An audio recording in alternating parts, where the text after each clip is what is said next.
Hello, and welcome to the first episode of the Lessons Unlocked podcast.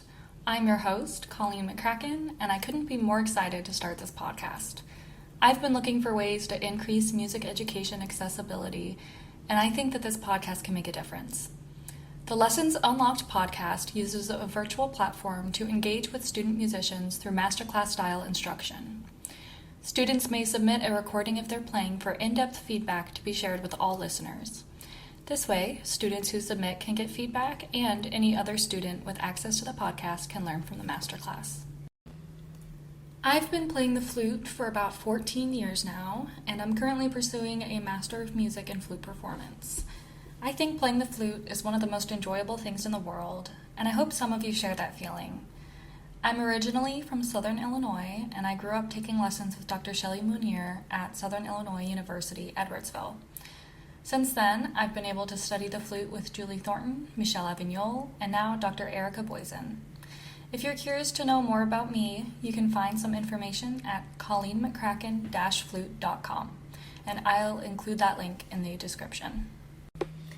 On this podcast, we will explore music history, including biographical information on composers, practice techniques, an organization highlight, a piece of the week, and names to know, all in addition to our masterclasses. The name to know for this episode is Valerie Coleman. She is a prominent composer and well-respected flutist. The following is from the biography she shares on her website. Valerie Coleman is regarded by many as an iconic flutist who continues to pave her own unique path as a composer, Grammy-nominated flutist, and entrepreneur. Highlighted as one of the top 35 women composers by the Washington Post, she was named Performance Today's 2020 Classical Woman of the Year, an honor bestowed to an individual who has made a significant contribution to classical music as a performer, composer, or educator. Her works have garnered awards such as the MAP Fund, the ASCAP Honors Award, Chamber Music America's Classical Commissioning Program, Herb Alpert Ragdale Residency Award, and nominations from the American Academy of Arts and Letters and United States Artists. What an incredible biography, and that isn't even all of it. For more information on the incredible Valerie Coleman, please go to valeriecoleman.com. I'll include that link in the description. This week's piece of the week is Umoja, Anthem for Unity by Valerie Coleman, which was chosen by Chamber Music America as one of the top 101 great American ensemble works and is now a staple of woodwind literature. This piece was written for the Imani Winds Woodwind Quintet, which includes a flute, oboe, clarinet, bassoon, and French horn. This instrumentation of ensemble is pretty standard for chamber music, but the Imani Winds are far from standard.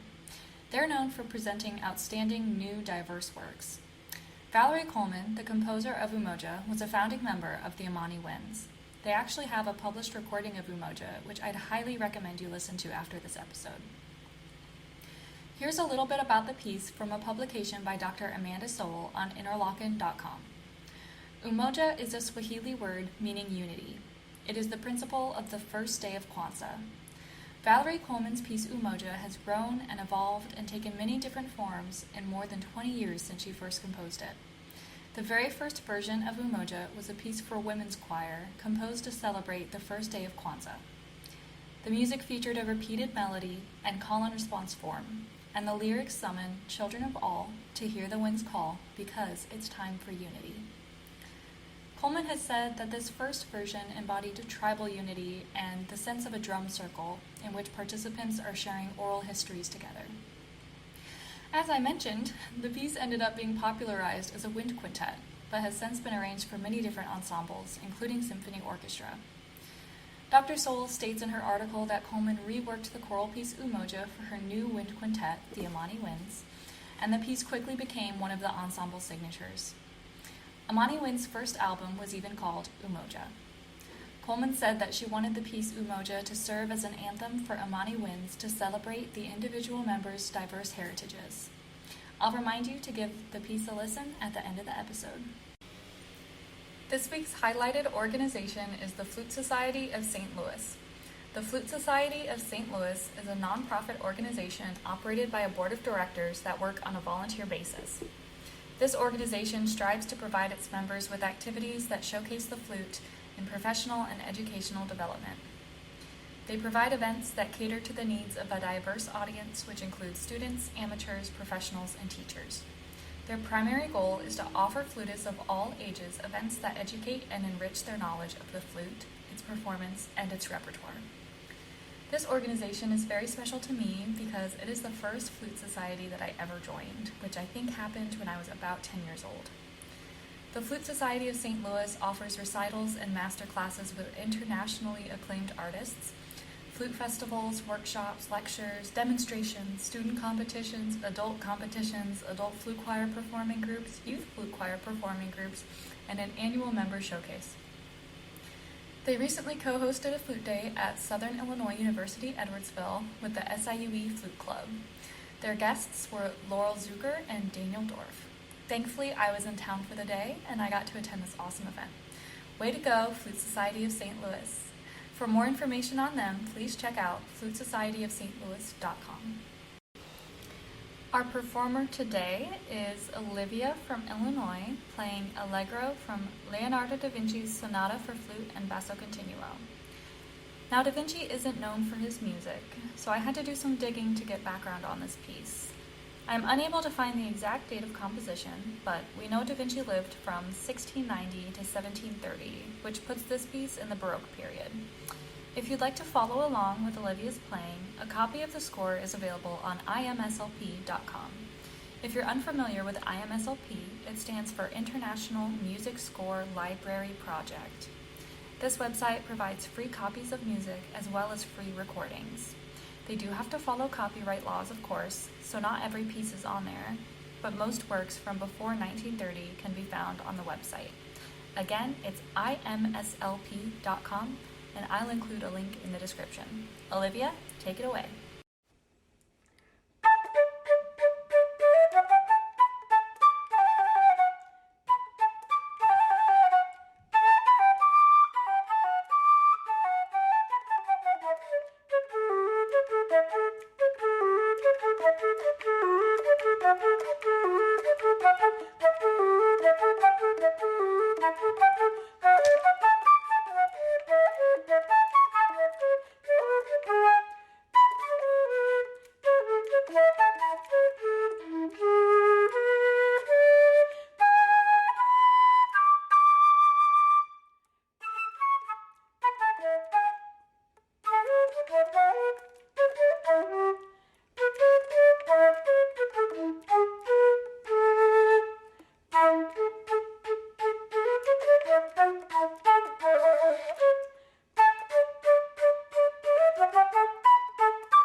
Excellent work, Olivia. Thank you so much for sharing this piece with us. I want to start by pointing out something you did very well. You had minimal use of vibrato. In the Baroque tradition, we generally avoid vibrato unless using it as an ornament. Ornaments are little embellishments added to the music by the performer and are an expectation on Baroque music. On the topic of ornaments, another thing you did well was starting the trills from the note above, like this,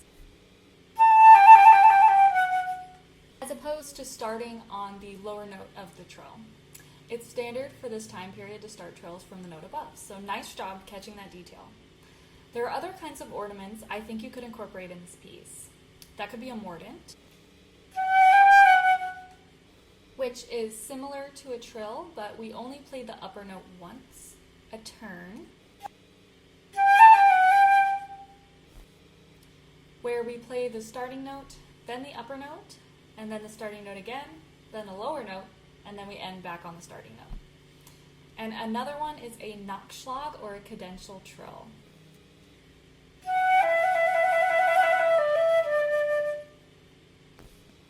Where we end a trill by adding a mordant on the following note. Nachschlags are a bit more complicated because we often need to identify a cadential point before we use it. Now you could go through and add a harmonic analysis to your sheet music and find where the piece goes from a 5 chord to a 1 chord, or for more complicated pieces, other chords to a 1 chord. Or you could trust your gut with what sounds final. I tend to trust my gut, no offense to music theory. I see on the IMSLP copy of the music that Nachschlags are added to all 4 trills in this piece. I don't necessarily think that is incorrect, but I likely wouldn't have added those myself. However, if you like how they sound, play them. The composer died a long time ago and will not be offended if you break a made-up rule.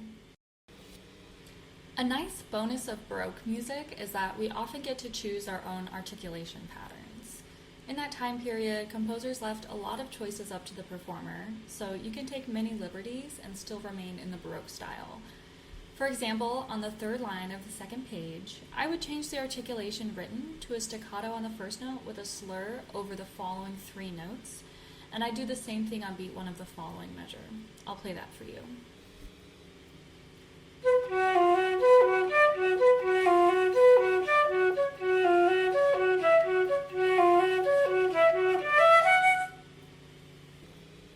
You played a similar pattern on the 1st page on the 3rd line.